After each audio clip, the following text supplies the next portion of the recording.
Hello everyone, this is Jotto, and welcome to another deck tech. Now, I said I'd be doing a Kayanu deck, and I kind of had to decide which one I was gonna do, but I have returned to the Corruption variation of Kayanu. Now, this was a deck that I've been playing a lot recently, and it's something which I keep coming back to every couple of patches because I really enjoy the playstyle that comes out of these decks, but they just never quite get there. This is about as close as I think I've ever got this deck to work. In previous versions, they've been kind of sketchy. Now, this works against a lot of stuff. It's very, very good in creature-based matchups, and there's a lot of creature decks around right now. It's not fantastic against the control decks. Not to an unwinnable degree, but it's not that good. But it does have a lot of good matchups currently, and can fight roughly evenly with the dragon deck, and that's been showing up a lot recently, and also with the mono order deck, which has been around a lot. So I thought it was worth showcasing. But anyway, first things first, before we talk about any of the cards, you have to talk about the hero itself, because Kayanu is a hero that completely changes how you build a deck.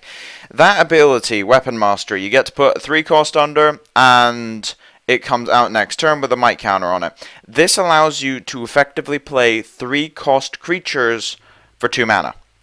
However, it also comes in with a Might Emblem, which is very, very important. In some cases, just to buff their stats, up to critical numbers in cases of HP and attack stats. However, in the case of, say, Necro Cult, which we'll get to later, it allows you to actually remove that Might Emblem with the ability. So it just ramps your ability power as well, not just... I mean, in that case, it doesn't ramp the actual mana cost, but it allows you to get the card started.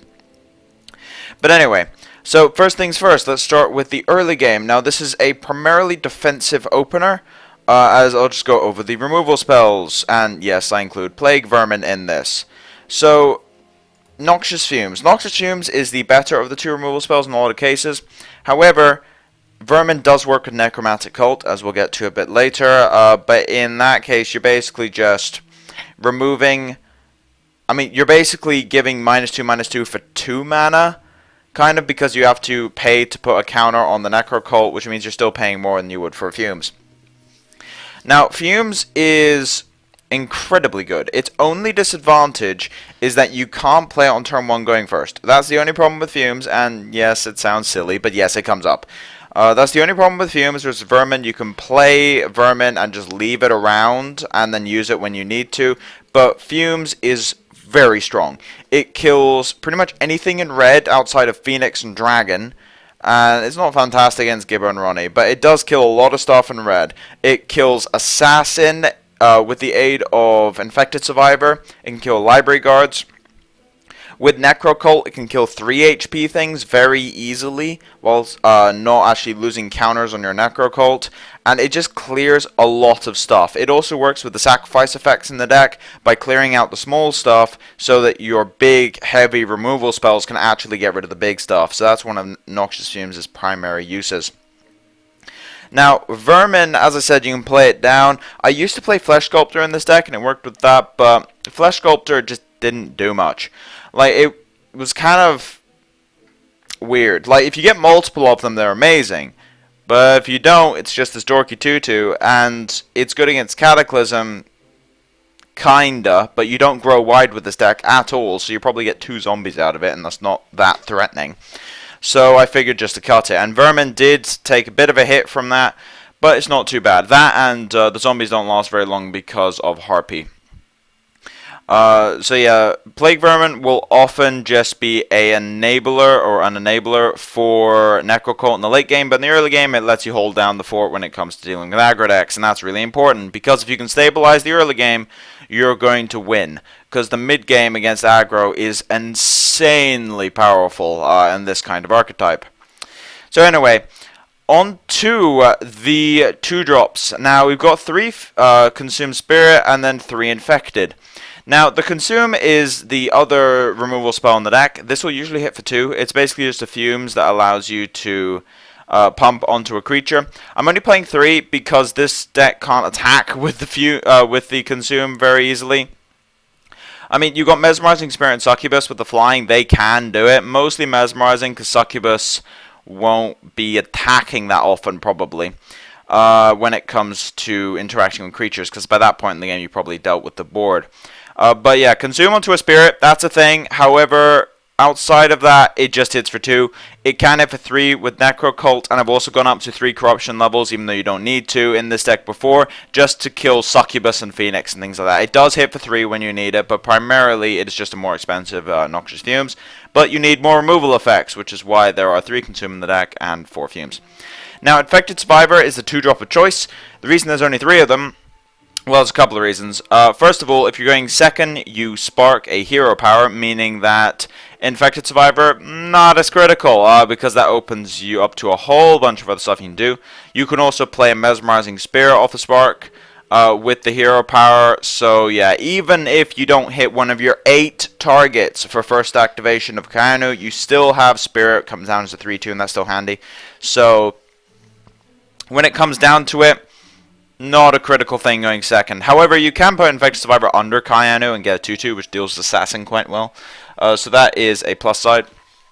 However, when you're going first, you need a combination of Vermin and Survivor, or some removal spells or something, just to hold down the fort until you get your hero power going. You need it while going first. It's also not a bad card in general. If you have a Harpy opening and you go Infected Survivor or hero power for the Harpy, then you can actually just ramp from there. It's quite handy, and the Infected Survivor will die twice, meaning that if you have a Necro Cult on board and a Harpy, you start generating mana and immediately convert them into counters. So yes, you can actually pull some tricks with the Infected Survivor. It's just a solid 2-drop.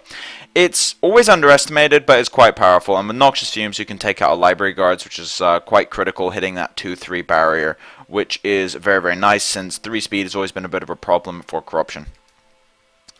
So that is the pre-activation game as far as that's concerned. You got your removal spells, you got your early defensive creatures. Then we get on to the first activation threats. Now, I already mentioned Mesmerizing Spirit, and I'll kind of lump it in with this because it costs the same amount, although Mesmerizing Spirit will often be played when your hero power is on cooldown. So often you'll play Mesmerizing Spirit if you have an activation, then 2 turns later you don't have a Necro Cult or a Sunchaser, so you just go, well, I'll put something under Kainu and then also play a Spirit. However, Spirit also gets put under Kainu a lot against control decks because of Bloodseeking Mutant and Vampiric Touch and Fire Blast, and you get the idea. You actually want the 2 HP a lot of the cases. Now, Mesmerizing Spirit is one of the 2 angles you can attack control decks with. It doesn't look very powerful against controllers, like, oh, they have a bunch of cards in hand. No. This deck plays Enchanted Spring. Mostly for Succubus, but yes, you can use it with Spirit, and yes, that turns into Splitting Headache on a body that you do not need them to have 2 cards in hand, you just use it later. It's incredibly strong. It is basically, that 2-card combo allows you to rip apart Burning Rage decks. Pretty much very easily. In fact, one of the only disadvantages of playing the Dragon deck I noticed was because you have to keep your hand size at 4 or less at all times. If your opponent just starts playing Mesmerizing Spirits, depending on your hand, like if you have removal spells, yes, you can keep up with it. But if your opponent is playing a Kainu deck and they just go, they have like 5 mana, and they just go, put Harpy under Kainu, play Spirit, bounce Spirit back to hand, and you're looking at your hand, it's like, wait, so I've got to discard one of my 4 cards, and I have an altar I can't target anything on, and I've got 2 Fire Blasts that I can't target. And then next turn, they just play a Spirit, and then say like another Spirit, and you have to discard your whole hand, and you lose. So there are definite problems with the Mesmerizing Spirit when it comes to the Dragon deck. It's one of the ways you can actually fight the Dragon deck on even terms, which is what most decks can't do. Mesmerizing Spirit with that combo allows you to play the long discard all your resources game against control decks, because all of your threats are colossal and they have to helmet or they have to Cataclysm every single one of your late game threats, because they do hideous amounts of damage against control decks. So they have to hard removal all of them, and then they have to trade 1 for 1, and then you recycle Mesmerizing Spirits, enter the battlefield effect, and you'll just win through that. That, and you got Restless Tombs to fight against control decks. So Spirit over the Flesh Sculptor helps a lot against the control decks, and that's why it's included in the deck. Also helps against Mono Order, which is quite nice, since they don't draw cards. Now, on to the actual first activation threats. We got two. We got Harpy is the big one. One of the most obnoxiously powerful things you can do going first is go Harpy on turn 3 and 4. That will kill almost every aggro opener in existence because they have to sacrifice all of their creatures. Even one Harpy. You get a Harpy down, think about it. You get Harpy down on turn 3. Sure, you don't get the activation for it, but it's basically like going New Horizons Harpy. Only you can play something on turn 2 like a removal spell instead of New Horizons. Yes, you don't get the Harpy trigger immediately, but it's a 3-4 when it comes out. Nothing kills a 3-4. It's insanely difficult to kill a 3-4 with flying. Word of Fire doesn't kill it. Fireball doesn't kill it. Fire Blast, Assassinate, Consume, Fumes, nothing kills it. The only thing that kills it is Ray of Righteousness. That is it, basically, on curve, and they already have to sack a creature. And then they spend their entire turn raying, so they're down a mana, and because it dodges removal for the first turn, you put it on the Kainu, comes into play, and then you play like a Bedeviled Fiend, or another Harpy, and then they ray your Harpy, and you have a 5-3. And it's like, how do they get through that? They don't. And that's where a lot of the power from Harpy comes from, is that 3-4 stats are so hard to kill. It also means that you get a lot of stalemate boards where you just kind of play Harpies and just sit on them, because you'll win the long game, as we'll get to a little bit later. So yeah, Harpy is definitely the reason to play this kind of deck, or at least one of them. Then we got Bedeviled Fiend, also known as the killer of control decks. You put Bedeviled Fiend under Kainu for 2 mana. It comes out as a 6-4. Nothing short of hard removal will stop a 6-4. It just can't be done. You need multiple creatures, or, because think about it, all competitive creatures have 3 attack, more or less. So you need hard removal, or you need multiple creatures. You need a Helm, a Cataclysm, not even joking. The only thing that deals with this is Assassin. But, as I said with Harpy, you put it under, and then what are they going to do? Play Assassin, and then Fiend comes into play, and then you Fumes the Assassin. Or, if they have Mind Extort, yeah, they can get rid of your removal spell. What happens if you have a Harpy? They can't Mind Extort a Harpy. And then they play Assassin. They could leave Assassinate up, I guess, but then they probably couldn't extort you.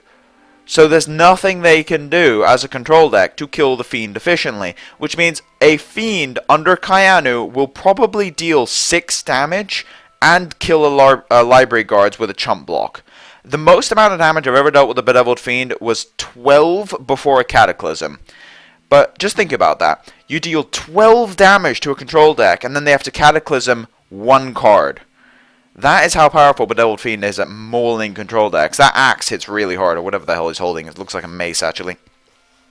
The other thing is, against red decks, yep, similar to Harpy, it doesn't die to anything. The only difference is that they can have a Fia on turn 2, and then they can Fireball and move forward and attack. But that accounts for you not having, another creature that you play on that turn. So even then, it's a bit sketchy. Bedeviled Fiend is a 4-of, and the reason for it as well is because if you have, Vermin, Infected Survivor, Activation, you don't really want to play Harpy if it's not going to hurt them, and you want to play your Fiend. That's your Control Smasher. So those are the 8 activations for early game. Now, this is when we get on to the late game, and yes, I'm going to include Tombs here. So, after you've activated, you're at, let's see, next turn you got your 3 mana, so that will usually just be a second one of the first activation threats, or maybe a Spirit, and you bounce back to hand or something. But then after that, where do you go? So, you can go into double corruption levels, right? Leaving you with 3 mana and 2 corruption levels, so you have a removal spell, and an activation, or a Tombs. Now, Tombs is the other way that you really get in control deck's face. Tombs is really hard to handle because it just makes infinite zombies, and they have to deal something, or they have to put a clock on you or something. They can't just let the Tombs sit there just like making zombies and killing you. Now, I actually have come across situations where Tombs is a liability, which is against other Necromantic Cult decks. It's quite funny, because Tombs basically turns into infinite value for Necro Cult because it kills the zombies easily, and they just remove them over time, and if they have a Harpy, it literally negates it and just makes counters. So that is a problem. However, Tombs against every other deck is a pain in the neck. It actually causes a serious clock on red decks because, I mean, Advanced Zash helps, but that's about it. You got Advanced Zash and they have to fight Tombs and Succubus, which means it's difficult to race, and also the discard, so it's difficult to hold on to resources. So Tombs, very, very powerful. 3 of. It's not fantastic against aggro decks, and it's a bit of a liability sometimes if you have Harpy. However, if your Harpy sacking your Tombs and you have a Necro Cult in play, you sack the zombies, convert them into mana, which gets converted into a counter immediately. So it's not even that bad. But yeah, you don't need them every single game on curve, so just 3 off. You'll get it in the longer games. Now, onto these second activation threats. Now, we'll start with Necro Cult because that's the big one. Necro Cult's a 4 off, Sunchaser's a 2 off. Now, I did start 3 of each, but Necro Cult is so much better. So, this guy, I actually had him on my top 10 favorite cards. He's an incredibly good card in this kind of deck. He's always a bit slow. However, you put him under with Kayanu, your entire game plan slows the game down. It's a mid-rangey style. You put it under Kayanu, comes out, you got 4 mana, and already a Might Emblem on him. So you play a Fumes, kill a 3 HP guy, and then you run through all of the 1 HP stuff he can possibly have, and you've got massive advantage coming out of Necro Cult. It also comes out as a 4/4, which, as I said with the other threats, dodges most removal. So they have to use hard removal on yet another one of your threats. So now we're up to, what, 12 cards they have to use hard removal on. This is why this deck is so hard to fight for the other mid-rangey decks, and just decks that rely on cheap, efficient removal along with their own creatures don't work against this kind of style because all of your threats require hard removal. So if the game goes long, they're in trouble. But the Necro Cult will just rip your opponent's board apart. It also gets excessive amounts of value against other corruption decks. In Corruption Mirrors, whoever has the Necro Cult going wins. No joke, that's how it works. It's not the Tombs. If Tombs decides the game unless someone has a Necro Cult, then the Tombs may as well not exist. That's basically how it works. In fact, it hurts you. Whoever has the Necro Cult will win. You can have Tombs, you play. This actually did happen in a game I was playing where we both had Tombs out, and he goes for a Undead Necromancer, and I get my cult under Kayanu, put it into play, Fumes his Necromancer, kill it, and then from there just trade zombies and rip apart his board. And there was nothing he could do, and he just conceded. This does happen, and Necro Cult massively gets the corruption mirrors in your favor. So do not underestimate this thing. It's very, very powerful. Now, there is another second activation threat here, which is a little bit weaker, and as a result, you don't play that often, which is why it's a 2-off. However, you need them for consistency's sake, and you can't play Ancient Treant or anything like that, because double green. Although, to be fair, I think Sunchaser is probably better than Ancient Treant. But anyway, Sunchaser is the only activation card which will often just be played normally. You'll often just play an alright because you can, especially against aggro decks, because you play your Sunchaser against red after your Harpy, and then you boost it to 4 speed, and then there's nothing they can do to get past that. Sunchaser with a boosted to 4 speed is a brick wall and will stall a long time because they have to attack into it to get rid of the 4 speed, because that 4 speed will stay there until combat happens, meaning that they have to attack into it. They just have to. Otherwise, the 4 speed will be there permanently, and then they can never attack, and then you get your Succubus train going, and then they're not going to win. So they have to attack into it, and that's not something you want to be doing. Now, this also lends itself towards beating Mono Order a lot, where Mono Order can sometimes present threats that are quite heavy in stat total. However, nothing in that deck will fight a Sunchaser. Can't do it. Nothing in that deck will fight a Sunchaser or a Necro Cult, kind of. Necro Cult will win over time, however you have to leave it on back row because they will rip it apart if it's on front row. But nothing they can do will beat a Sunchaser basically in combat if they're attacking. Because if they're attacking, they don't have access to Pacify. And Guards does not do anything to it, by the way. Just saying. Guards doesn't because it attacks with 4 speed. However, Pacify is the only thing they have for it, and also Ray, but then they have to Ray your other stuff as well. So there's this 4-4, or in some cases 5-5, sitting there with 4 speed, and nothing they can do can attack into it. Because at 5-5, they've got 3-3s and they've got tricks. They need to have a CFC and a Namir just to power through the Sunchaser. Just to get through one Sunchaser. It's very, very powerful, and at that point you've bought an insane amount of time and you can probably just stabilize on board and kill them. So, yeah, Sunchaser is very, very good in some matchups, but it's weaker than the Necro Cult, and that's why it's only a 2 of. It's a much more straightforward card than Necro Cult to play with as well. So anyway, on to the ultra late game. Yes, there is an ultra late game. We've got 2 main things. We've got Succubus and Infernal. Now, Infernal, this was Landslide. I changed it to Infernal. Landslide is faster, but it does less, is what I found. Like, maybe you could do the debate with Landslide now with 4 Spirit, because then you can keep playing Spirits and discard their Shrine, so they have to get rid of one of their threats. But Infernal just answers it, and because you've got a lot of mana in these longer games, and also just, you're always going to go up to 2 Corruption anyway, it can be quite powerful, and you can rip apart all the small creatures with Necro Cult and then use Infernal to get rid of the really big stuff. So I do like Infernal. Landslide and Infernal are both very good, and I think I'm going to have to test these a bit more to tell kind of which one's better. Landslide can also tempo out Helm and things like that.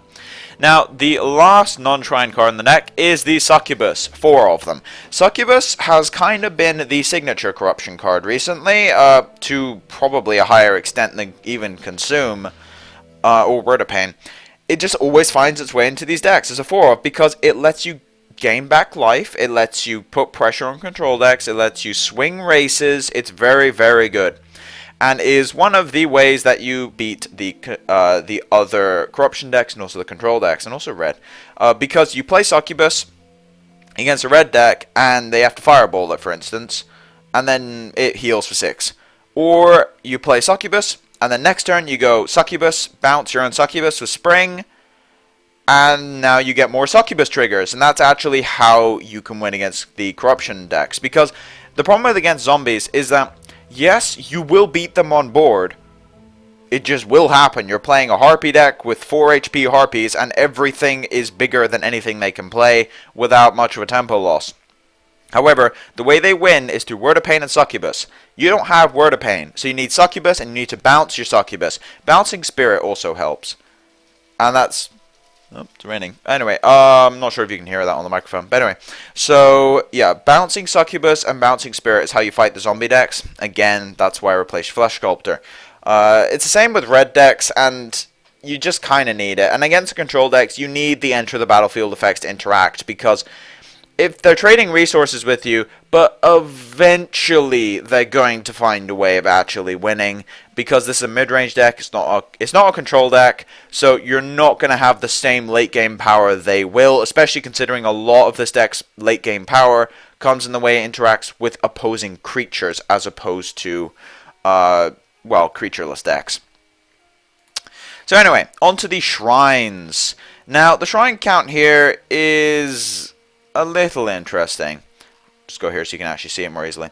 So we've got 6 nature shrines, 2 enchanted springs, so that's 8 nature, and then 11 corruption. I am playing 19 shrines in this deck. Why is that the case? 4 skill shrines. Yeah, I've been over this logic before. Basically, you play 19 shrines if you have 4 skill shrines, and then you play 18 if it's 2 skill shrines or basics. That's what you can do. Now, I am aware that I just put a deck tech with 4 skill shrines and 17 shrines.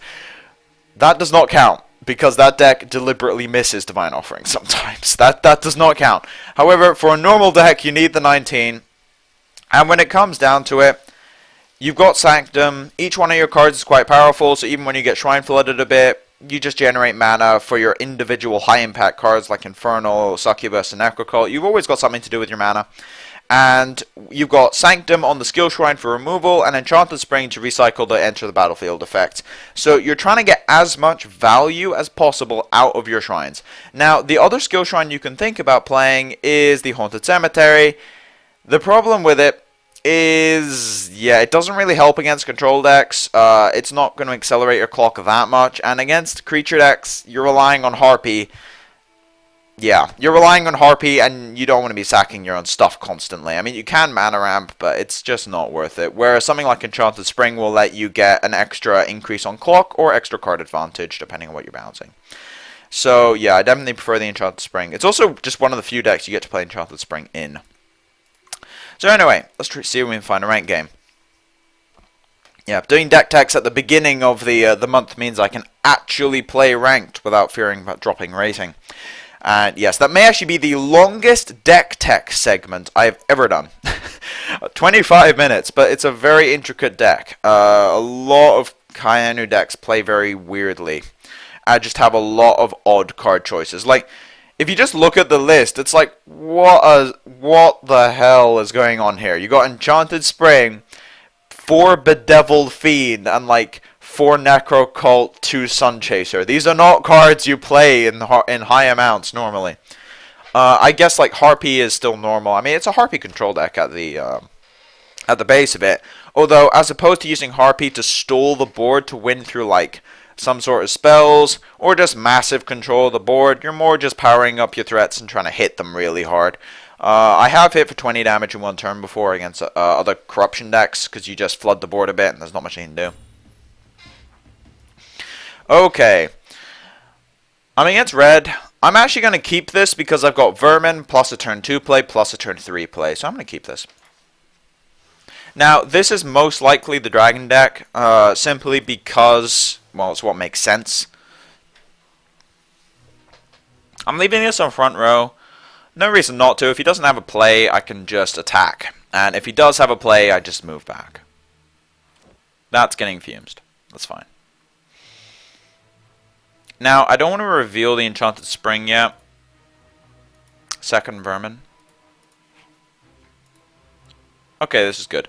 I'll just fumes this, play a second Vermin, and attack.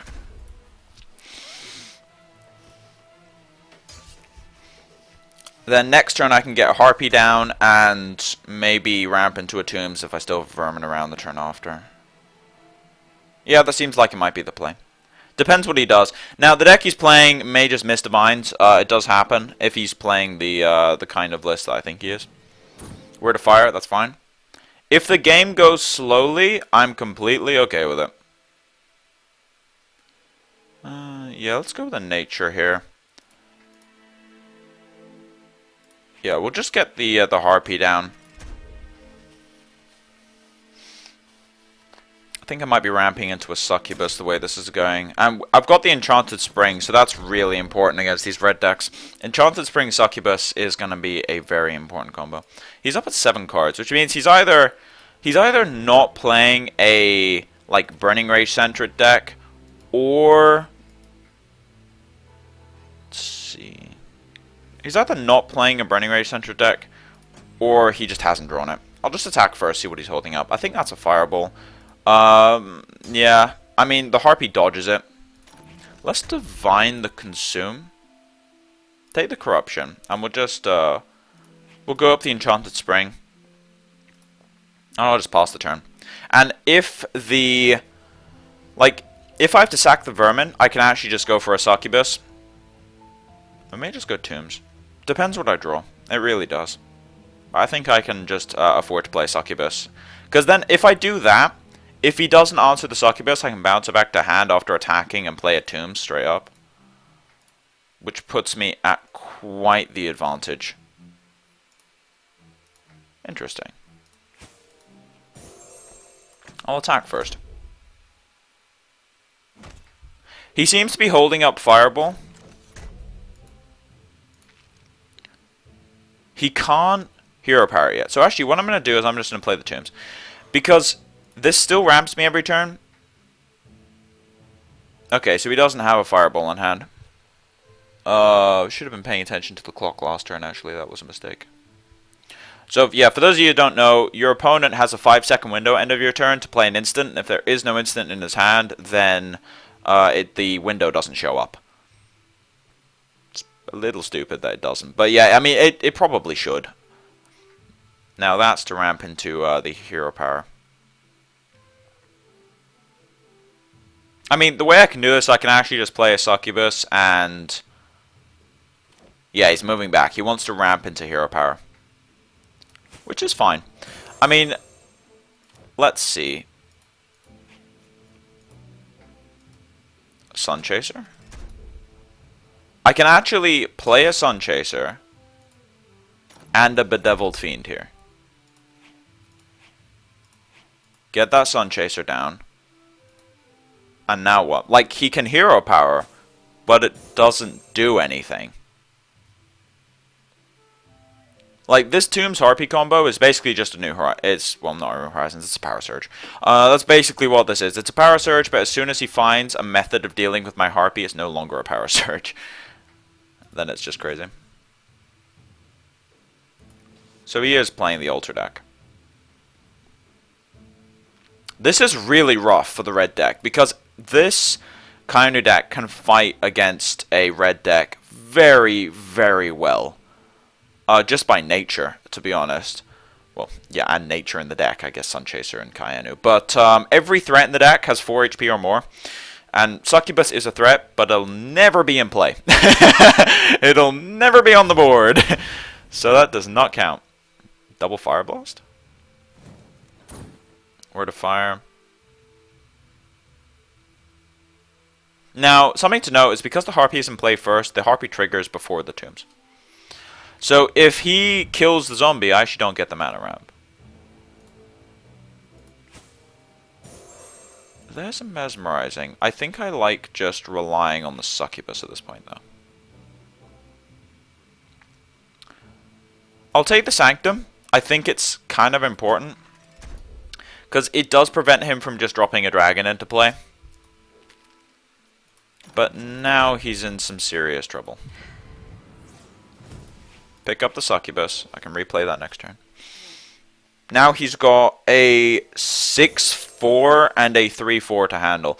Like, even with the hero power, like, he can deal massive amounts of spread damage with Firestorm, but he can't actually kill anything. Like, if he gets a dragon into play... No, he's dead if he gets dragon into play. Like, if he uses Tribute and gets a dragon into play, he can shoot the Bedeviled. But it doesn't matter, because I just make him sack, play the Succubus, and attack and kill him. So he's in a seriously bad situation here. He's still dead. Yeah, that's the 3rd attack from the Harpy, I think. 2nd Succubus trigger. Yeah, could not fight against the just plethora of threats.